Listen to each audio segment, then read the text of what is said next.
सनकादि मुनि ब्रह्मलोक को चले गए। तब भाइयों ने श्री राम जी के चरणों में सिर नवाया। सब भाई प्रभु से पूछते सकुचाते हैं, इसलिए सब हनुमान जी की ओर देख रहे हैं। वे प्रभु के श्रीमुख की वाणी सुनना चाहते हैं, जिसे सुनकर सारे भ्रमों का नाश हो जाता है। अंतर्यामी प्रभु सब जान गए और पूछने लगे, कहो हनुमान क्या बात है। तब हनुमान जी हाथ जोड़कर बोले कि हे दीन दयालु भगवान सुनिए। हे नाथ, भरत जी कुछ पूछना चाहते हैं पर प्रश्न करते मन में सकुचा रहे हैं। भगवान ने कहा, हनुमान तुम तो मेरा स्वभाव जानते ही हो। भरत और मेरे बीच में कभी भी कोई अंतर या भेद है। प्रभु के वचन सुनकर भरत जी ने उनके चरण पकड़ लिए और कहा कि हे नाथ, हे शरणागत के दुखों को हरने वाले सुनिए। हे नाथ, ना तो मुझे कुछ संदेह है, न स्वप्न में भी शोक और मोह है। हे कृपा और आनंद के समूह, यह केवल आपकी ही कृपा का फल है। तथापि हे कृपा निधान, मैं आपसे एक दृष्टता करता हूँ। मैं सेवक हूँ और आप सेवक को सुख देने वाले हैं। इससे मेरी धृष्टता को क्षमा कीजिए और मेरे प्रश्न का उत्तर देकर सुखी कीजिए। हे रघुनाथ जी, वेद पुराणों ने संतों की महिमा बहुत प्रकार से गाई है। आपने भी अपने श्रीमुख से उनकी बड़ाई की है और उन पर प्रभु आपका प्रेम भी बहुत है। तो हे प्रभु, मैं उनके लक्षण सुनना चाहता हूँ।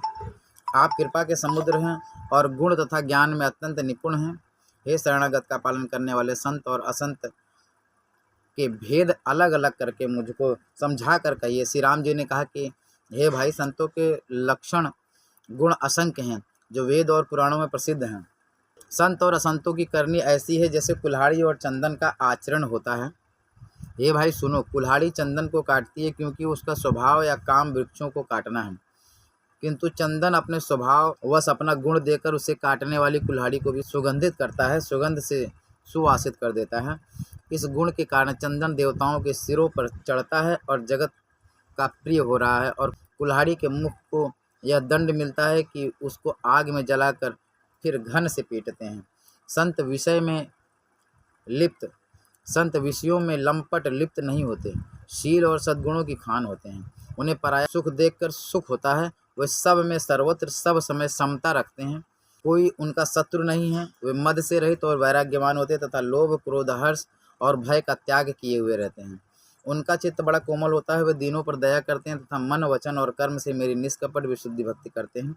सबको सम्मान देते हैं पर स्वयं मान रहित होते हैं। हे भरत, वे प्राणी संत जन मेरे प्राणों के समान हैं। उनको कोई कामना नहीं होती। वे मेरे नाम के पारायण होते हैं। शांति, वैराग्य, विनय और प्रसन्नता के घर होते हैं। उनमें शीतलता, सरलता, सबके प्रति मित्र भाव और ब्राह्मण के चरणों में प्रीति होती है, और जो धर्मों को उत्पन्न करने वाली है। हे तात, यह सब लक्षण जिसके हृदय में बसते हों उसको सदा सच्चा संत जानना, जो सम, मन के निग्रह, दम, इंद्रियों के निग्रह, नियम और नीति कभी विचलित नहीं होते हैं इनसे, और मुख से कभी कठोर वचन नहीं बोलते, जिन्हें निंदा और स्तुति बड़ाई दोनों समान हैं, और मेरे चरण कमलों में जिनकी ममता है, वे गुणों के धाम और सुख की राशि संत जन मुझे प्राणों के समान प्रिय हैं। अब असंतों, दुष्टों का स्वभाव सुनो।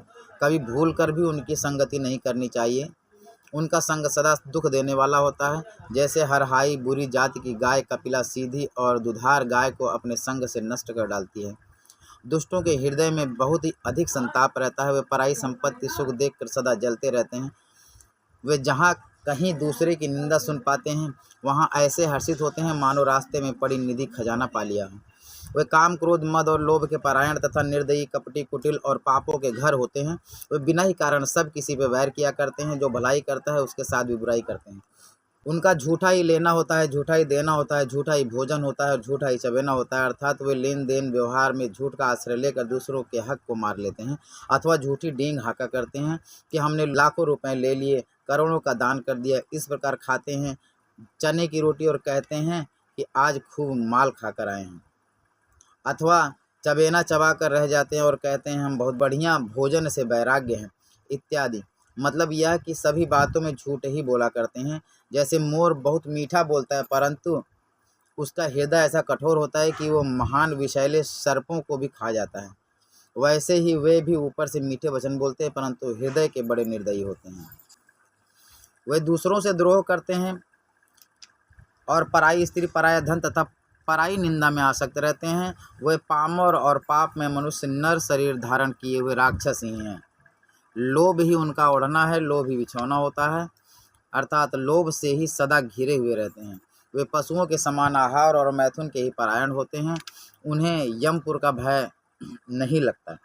यदि किसी की बड़ाई सुन पाते हैं तो वे ऐसी दुख भरी सांस लेते हैं मानो उन्हें जूड़ी आ गई है, और जब किसी की विपत्ति देखते हैं तब ऐसे सुखी होते हैं मानो जगत भर के राजा हो गए हों। वे स्वार्थ पारायण, परिवार वालों की विरोधी, काम और लोभ के कारण लंपट और अत्यंत क्रोधी होते हैं। वे माता पिता, गुरु और ब्राह्मण किसी को नहीं मानते। आप तो नष्ट हुए ही रहते हैं, साथ ही अपने संग से दूसरों को भी नष्ट करते हैं। मोह बस दूसरों से द्रोह करते हैं। उन्हें न संतों का संग अच्छा लगता है, न भगवान की कथा इसवाती है।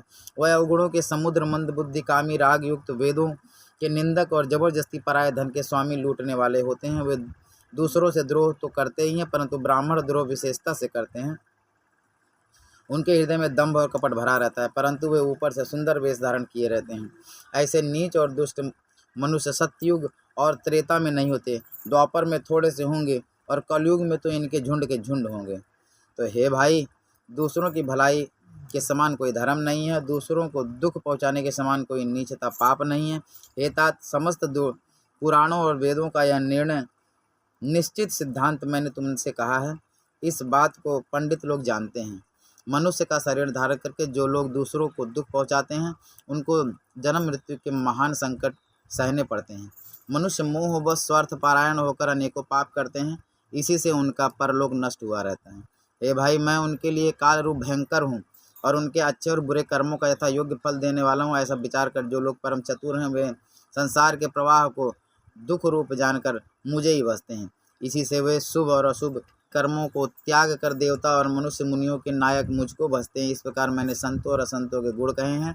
जिन लोगों ने इन गुणों को समझ रखा है, वे जन्म मरण के चक्कर में नहीं पड़ते हैं। हे तात, सुनो, माया से रचे हुए ही अनेक सब गुण और दोष हैं। इनकी कोई वास्तविक सत्ता नहीं है। गुण विवेक इसी में है कि दोनों ही न देखे जाएं, इन्हें देखना ही अविवेक है। भगवान श्रीमुख से ये वचन सुनकर सब भाई हर्षित हो गए। प्रेम उनके हृदय में समाता नहीं। वे बार बार बड़ी विनती करते हैं। विशेषकर हनुमान जी के हृदय में अपार हर्ष है। जय श्री राम। आइए भैया, जयराम जी के भैया। राम के नाम तो करता है। और कौन काम है? नहीं भले यार, ये पानी पिए के लाभ है के नहीं बिस्कुट पानी पानी भी पिए